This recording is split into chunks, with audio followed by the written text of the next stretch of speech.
Keisha here of New World Tarot, and thank you for joining me today for another vlog. So I hope you had a wonderful 4th of July for those of you that are in the States. And I had a wonderful time in Colorado, actually spending time with my boyfriend and his amazing cousin, Britt, who, by the way, has a wonderful, very insightful, and spiritually minded blog called The Adventurous, which can be found in the description. And you can also find it at www.theadventurous.org. And I definitely highly recommend it, as she has so much wisdom to share. And she just does a lot of very adventurous and interesting things in her life and lives in such a gorgeous part of the world. Like, she's definitely is someone who enjoys adrenaline, adventure, and the outdoors. So I definitely recommend checking out her blog for just seeing how, you know, you can really embrace life and live fully and live adventurously and just get some very uplifting wisdom as well. Okay, so definitely check that out. All right, so here we are welcoming another new full moon into our lives once again, and it also is a partial lunar eclipse, so this adds even more power and more oomph to our full moon. And a lunar eclipse is when we, the earth, line up between the sun and the moon, with the sun behind us and the moon in front of us. And this enables us to see our shadow, or the shadow of the earth, being cast upon the moon. Okay, so this makes this a great time to deal with earth-centered shadow work, which, you know, this course is all about. Okay, I actually even have my little obsidian ball here that I use. And obsidian is interesting because it actually not only is a stone associated with protection and keeping away negativity, but I also associate it with power. Being basically cooled off lava, I associate with having the power of earth and the power of fire, which are two very powerful energies that I could use more of in my life. Okay, so let's talk about how that kind of plays in to our topic this month. Now, the full moon is, of course, the fullest part of the moon cycle, and it's when the moon it's so big and in her fullest glory and her splendor, and she's in her fullest magic and power. And the full moon marks an extreme and a turning point in the moon cycle. The other extreme point is, of course, the dark moon. And during the full moon, it's when the moon goes from waxing or building and getting bigger to waning or growing smaller. Now, when the full moon comes around, you know, in my life, I like to use its powerful and potent energies to really focus on the illumination of the darkness in our lives. And I like to really focus on using this bright illumination to really empower us. So, this July 15th, the full moon arrives in the sign of Capricorn. I think it might actually be the 16th. And Capricorn now is an earth sign, and is symbolized by the seagull. This sign is often considered to be the social climber of the zodiac, just like its namesake. And Capricorn really enjoys high social standing, enjoys financial and worldly power, and really being respected and admired by the world. Now, Capricorn is very much an earth sign in that regard, and it is very much attracted to earning money, to accumulating earthly possessions, and really being grounded and well-disciplined. But this is usually actually often a means to garner status, to garner high power, and really to kind of bring in the heights of achievement, you know, that financial success and mastery brings. So, this full moon in Capricorn, I want to really shed light upon our own need for power. And not just for any power, but for earthly power. Okay, and I have to admit, this is something that I often struggle with, as if you have spent any time, you know, among communities that are spiritual or religious, then you probably have realized, you know, that the seeking of earthly power for yourself is something that has traditionally kind of been frowned upon for a very long time. It kind of makes a lot of us very uncomfortable. And, you know, what really is it about seeking power that just makes so many of us so uncomfortable or downright crazy with anger when it comes to this subject? We often absolutely bristle when we see people seek power for themselves. And we often go to great lengths to to avoid accumulating too much power for ourselves. And, at least that's what we often project anyway to the outside world. But what really is the truth of our thoughts and our emotions on the subject of earthly power? And a big hint is, it's more our emotions that shed the most truth on our relationship with power than our conscious thoughts, okay? So let's kind of explore it. Alright, one very famous and very old story that I cannot help to think of when I think of the full moon in Capricorn is the dramatic rise and even more dramatic fall of Anne Boleyn. Okay, so now bear with me for a second. I am a history nerd through and through. And this story is just one of the most fascinating and timeless case studies of ambition and earthly power that I can really think of. And yes, there are undoubtedly other stories all over the world and all throughout time that may mirror this or be, just as crazy. But the story of Anne Boleyn just sticks with me and undoubtedly sticks with the world as well. Potentially for several reasons. Now, if you are unfamiliar with the story, Anne Boleyn was the second and probably the most notorious and famous of Henry VIII's 6 wives. Now, being a woman in 16th century England was usually not something anyone would associate with earthly power by any means. But Anne Boleyn was power personified during a time when most women, especially commoner women, were anything but. Now, in Anne's day, kings married other royals. The class system was extremely rigid, and that's just the way things were. Now, when King Henry VIII expressed unhappiness with his first wife because she wasn't giving him the male heir he wanted, Anne Boleyn's family began scheming the impossible. They started grooming Anne, who was a commoner and a lady-in-waiting to the current queen, Catherine of Aragon. They started grooming Anne to marry the king and take Catherine's place as queen. Now, at the time, it just wasn't done. Yes, she was of noble family, but she was still considered a commoner. And in most eyes, she wasn't fit to marry a king in her day. Royals married other royals. But Anne herself was bold, highly intelligent, very charming, highly ambitious, and definitely thought that her time had come. She thought she had a very high opinion of herself that probably was more thinking that she was blessed among women. And though yes, her male family member certainly helped her, Anne was not a typical woman. She was, no frigid, shy, timid mouse of a female, unlike some other contemporaries and even some wives that came after her. Anne Boleyn had the brains, the desire, the hunger for power, and the calculating ambition to go after what she wanted and do what no other common woman had dared to do until she set the precedent, which was to get herself crowned as Queen of England. And it worked. Through measured calculation, through charm, through sexual intrigue and seduction, Henry VIII cast off his first wife, Catherine of Aragon, and married Anne and crowned her queen. He even broke the Church of England away from the Catholic Church to do it because the Pope refused to recognize either Henry's annulment of his first marriage or his second marriage to Anne. So long story short, Anne herself was also, unfortunately, unable to give Henry his much-wanted male heir. And furthermore, as evidenced by her behavior that got her the throne in the first place, Anne was, of course, a strong personality. She was very forceful, she was very ambitious, she was sharp-tongued, and prone to angry outbursts when she didn't get her way. After all, she was the mother of Elizabeth I. Now, these aggressive characteristics that Anne exhibited just were simply not common or accepted among women during this time. And Anne became extremely hated in court, hated in England, and hated around the world.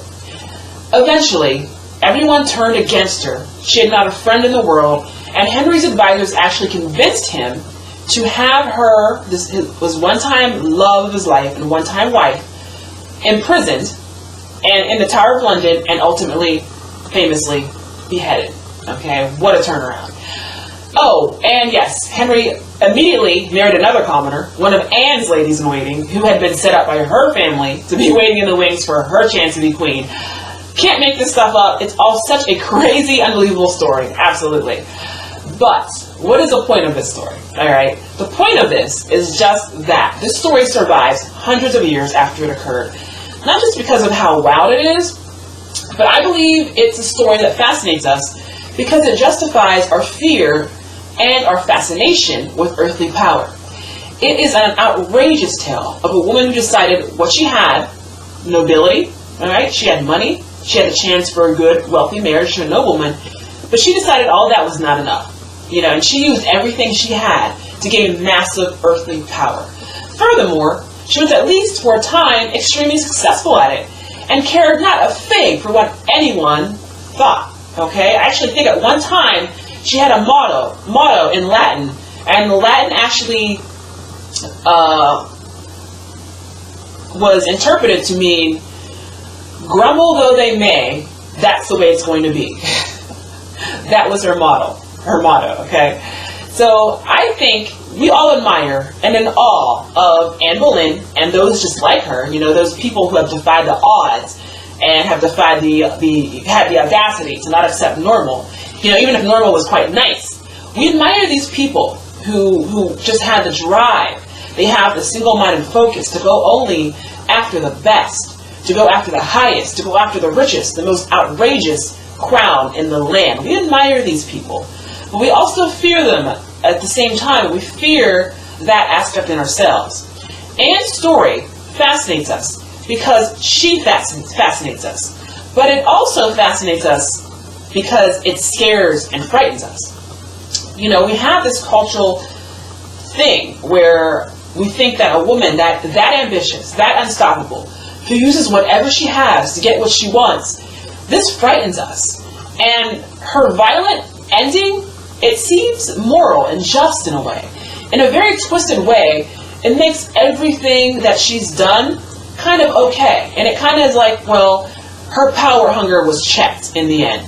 So all is right with the world. And yet, why do I have the feeling that if she was asked in the next life, hey Anne, was it all worth it? She just might answer and say, for a time, I was queen of the world. I rose to the highest office that any woman had achieved in hundreds of years. I lived fully, I lived well, I lived courageously, and even now, everyone remembers my name. Yes, it was absolutely fucking worth it, and I'd do it again. I just have this imagining in my head that that's what she would say. So I ask you, when you see people with a lot of earthly power, the Anne Boleyns, the Mark Zuckerbergs, the Amazon CEOs, the millionaires, the billionaires, the startup moguls, the politicians, when you see these people, are there triggers that go off within you? Do you bristle or resent a lot of people who have money, who have assets, or who have power? If this is a trigger for you, this is something that you should actually face and pay attention to. And I feel that the illuminating and bright light of the full moon in Capricorn is the perfect time. It has been said that we most project onto others what we most hate about ourselves. If power is a trigger for you, this may well be a sign that you have unresolved issues with your own power. Power. And yet, even earthly power based upon physical assets like money and status, power is your birthright. You are here on this physical earth to be victorious with physical things, including money and assets. When you are victorious with physical things and assets, and you accumulate power, you can take care of yourself better, which means you can take care of your family and loved ones better. And you can help to protect the earth and protect things that are important to you better. And therefore, you can help to change the world and leave the world better than it was before you came along. So power, in fact, is very important and very healthy. So yes, I do absolutely, believe that it's possible to have an imbalance of power. Power certainly has a shadow side.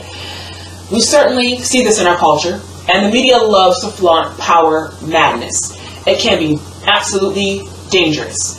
And like much of, our attention, it is often the shadow. It is often the darkness that gets the most attention. But It actually is the inequality of power distribution that is the most dangerous.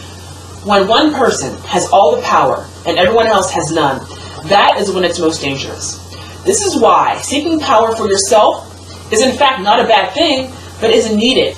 Power and money are not evil, but they can actually be amazing tools for you to carry out healing, for you to carry out love, and for you to empower others. You may shrug and say, I'm a spiritual person.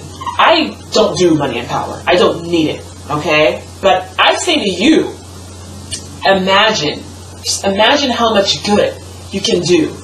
You know, how much philanthropy you can do, how many people you can reach, how much you can change in the world with more money and power. One aspect of the whole Anne Boleyn story is that while she was in power, she used her status, she used her wealth and her influence to actually further the cause that was dearest to her, which was diminishing the power of the Catholic Church and reforming Christianity. So that was what she really, really cared about. And she was actually very well read on the subject and very serious about it. Now to Anne, she was bettering the world by furthering that cause. So I ask you, what would you do if you were king or queen? Okay? So this is why, if you find yourself being triggered by displays of great power, by displays of status and money, you should illuminate that. You should face it. You should learn to become more comfortable with that. And journaling on the topic could shed some light if you really dig deep enough. What emotions do you feel when you think of wealth and power? Is it jealousy? Is it insecurity? Is it resentment? Is it anger? If you imagine yourself with great wealth and power, how would that feel? Would it feel wrong? Do you feel undeserving?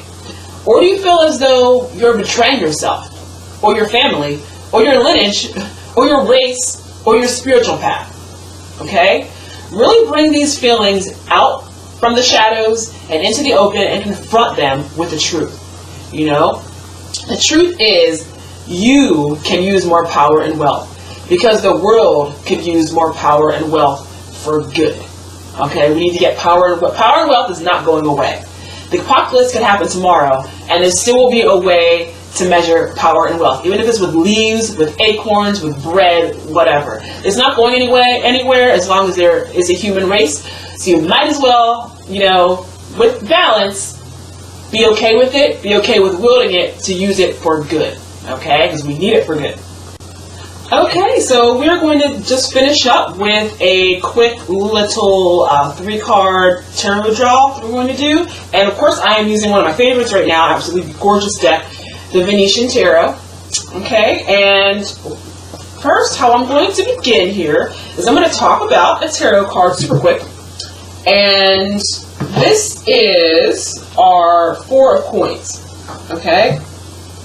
So the 4 of Coins, don't worry, I'm going to have a close-up of all the cards on your screen pretty soon.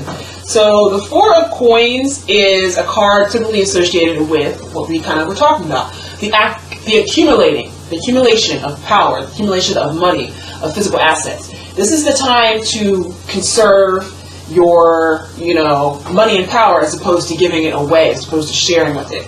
So this is kind of, what we're just talking about. Also, the Hermetic title for this card is the Lord of Earthly Power, which is appropriate, okay? So we're going to ask, what can we do in order to bring in, to both release, what do we need to release in order to grow our earthly power for good, and what do we need to bring in, okay? The full moon, of course, is the time between the growth or the waxing energy and the diminishing or the waning energy. So what can we bring in, and then what can we release? We're actually going to do the releasing first. Okay, so what can we release to grow our earthly power? Alright, and for that we have the 4 of Swords pulled in reverse. Okay, and of course I will have this card up shortly. Okay, so we have the 4 of Swords pulled in reverse. And what can we do to what can we bring in to grow our earthly power as well? And that we have the Wheel of Fortune pulled in reverse. Okay, and I will have that up on our screen as well.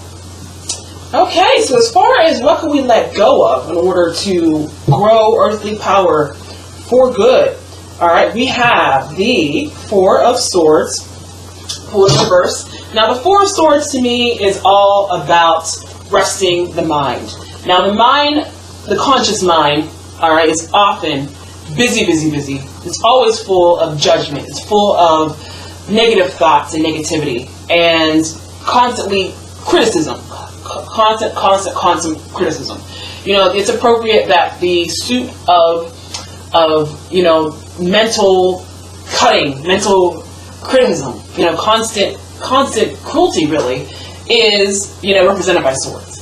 And when we have this pulled in reverse, we just think about what we need to give up is we need to stop just the constant mind criticism, constantly on ourselves, about judging ourselves, judging others, about why we want money or power. You can't have this. You're supposed to be spiritual. How are you going to be spiritual and also in a line, you know, staying in line with who you are, being authentic with who you are, if you also have, you know, all this greed and, you know, and when we really kind of just quiet our minds internally and just go still and connect to our source and let the thoughts stop and fall away, you actually hear, you know, the voice of your higher self. You start to hear real reason. You know, you may consider yourself to be a reasonable person when you're constantly criticizing yourself and telling yourself you can't possibly, you know, have these things and have money and power and be who you are and be a good person. But when you let all of these things go and just stop, you know that actually the universe wants you to have things. The universe wants you to be happy. The universe wants you to be comfortable. And the universe wants you to be in a position to help others, to spread love and compassion. You can't do that from a place of poverty and not having any power. Okay? So, you know, what can we let go of? Let go of the constant mental chatter. Meditate. Connect to source. Get quiet. And just hear the truth of, yes, you deserve power and money and all those things. Okay? And then what can we bring in? We have the Wheel of Fortune, also pulled in reverse. And the Wheel of Fortune is a card of life change. It's a card of life never remaining static. How we are always, you know, we have a change of seasons. You have one moment you're being high in life, the next you're being low in life. And when I see this here as what we can use to help grow our power and our money is, when I see the Wheel of Fortune pulled in reverse, take a look. All you have to do really is to live through life when it goes wrong. When through your perception, you know, life, that wheel of life turns and things start to go down, go quick. You know, you have suddenly all these bills to pay and you're having a hard time paying them, and then you lose your car, and now you this and this. That is a terrible place to be. And furthermore, when these things happen, you are no place to help anyone else out. Okay? You can't, when you are, you know, at the bottom of the Wheel of Fortune, okay, and you have all things going wrong and money's falling out of your pocket and you've got not a leg to stand on, how are you going to give someone else something to stand on? Okay? Your job is to help others when in their time of need. And the best way you can do that is through having a source to give. You know, through having your own money and your own power. Okay? So these are some damn good reasons to again, you know, really move forward and want to have things for yourself. There's no shame in that at all. All right, well, I want to thank you so much for joining me today for this Full Moon in Capricorn vlog, and I wish you the absolute best of success. All right, you know, that includes earthly money, power, all the things, and I hope that you enjoy the rest of your summer, and I will see you next time. Thank you so much, and take care.